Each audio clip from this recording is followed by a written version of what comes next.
আধুনিক সামরিক বিমান প্রযুক্তির দুনিয়ায় এক অদৃশ্য যুদ্ধ চলছে। আকাশের ওপরে নয়, বরং পরীক্ষাগারে, ডিজাইন বোর্ডে আর গোপন ঘাঁটিতে। যুক্তরাষ্ট্র ও চীন দুজনেই দৌড়াচ্ছে এক নতুন প্রজন্মের ফাইটার জেট বানাতে, যা শুধু যুদ্ধের নিয়মই বদলাবে না, বরং আকাশের আধিপত্যের সংজ্ঞাও নতুন করে লিখবে। তাদের হাতিয়ার ষষ্ঠ প্রজন্মের ফাইটার জেট। যুক্তরাষ্ট্র তৈরি করছে F-47, যা F-22 র্যাপটরের উত্তরসূরি।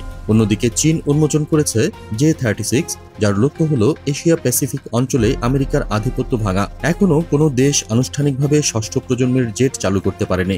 পঞ্চম প্রজন্ম ছিল F-22, Su-57 আর J-20, যাদের শক্তি মূলত স্টেলথ ও আকাশযুদ্ধের শ্রেষ্ঠত্বে। কিন্তু পরের ধাপটা আরও ভয়ঙ্কর, কারণ এই জেটগুলো শুধু র্যাডারে অদৃশ্য হবে না, তারা কৃত্রিম বুদ্ধিমত্তা ও ড্রোন বাহিনী নিয়ে একসঙ্গে যুদ্ধ করতে পারবে। প্রথমে আসি নকশা ও স্টেলথে। F-47 এর শরীর ছোট ও চটপটে।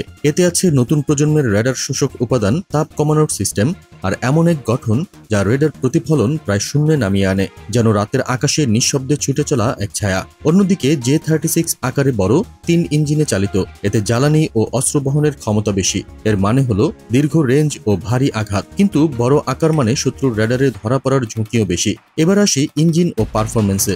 F-47 এর ইঞ্জিনে আছে থ্রাস্ট ভেক্টরিং টেকনোলজি, যা উড়ন্ত অবস্থায়ও হঠাৎ বাঁক নিতে বা ঘুরে যেতে দেয়, তাও আবার স্থিতিশীলভাবে। ডগফাইটে এটি তাকে এক অপ্রতিরোধ্য যোদ্ধায় পরিণত করে। অন্যদিকে J-36 এর 3 ইঞ্জিন এক বিশাল শক্তির প্রতীক। এটি আকাশে দীর্ঘ সময় টিকে থেকে দূরপাল্লার মিশনে যেতে পারবে। কিন্তু 3 ইঞ্জিন মানে বেশি জ্বালানি খরচ, রক্ষণাবেক্ষণের ঝামেলা ও শব্দ বাড়ার ঝুঁকি। সেই শব্দই হয়তো একদিন শত্রুর শ্রবণ সেন্সরে তার অবস্থান ফাঁস করে দেবে। এরপর আসে কৃত্রিম বুদ্ধিমত্তা ও এভিওনিক্স। F-47 অনেকটা স্বয়ংক্রিয় কমান্ডারের মতো। নেভিগেশন থেকে শুরু করে শত্রুর আক্রমণ এড়ানো সবকিছুই করতে পারবে AI এর সাহায্যে। শুধু তাই নয়, এটি অন্য যুদ্ধবিমান ও ড্রোনের সঙ্গে একসঙ্গে কাজ করবে, যেন এক বিশাল ডেটা চালিত যুদ্ধ নেটওয়ার্ক। এই ক্ষেত্রে চীনও পিছিয়ে নেই। J-36 এও থাকতে পারে উন্নত AI সিস্টেম। তাদের উচ্চাকাঙ্ক্ষা বলছে স্বয়ংক্রিয় নেভিগেশন, সেন্সর ম্যানেজমেন্ট ও AI ভিত্তিক যুদ্ধ কৌশলেও তারা সমানতালে এগোচ্ছে। এবার আসি অস্ত্র ভাণ্ডারে। F-47 তার অস্ত্র গোপনভাবে বহন করবে বিমানের ভেতরেই, যাতে স্টেলথ ক্ষমতা অক্ষুণ্ণ থাকে। এতে থাকবে দূরপাল্লার মিসাইল, লেজার প্রতিরক্ষা ব্যবস্থা, এমনকি হাইপারসোনিক অস্ত্র।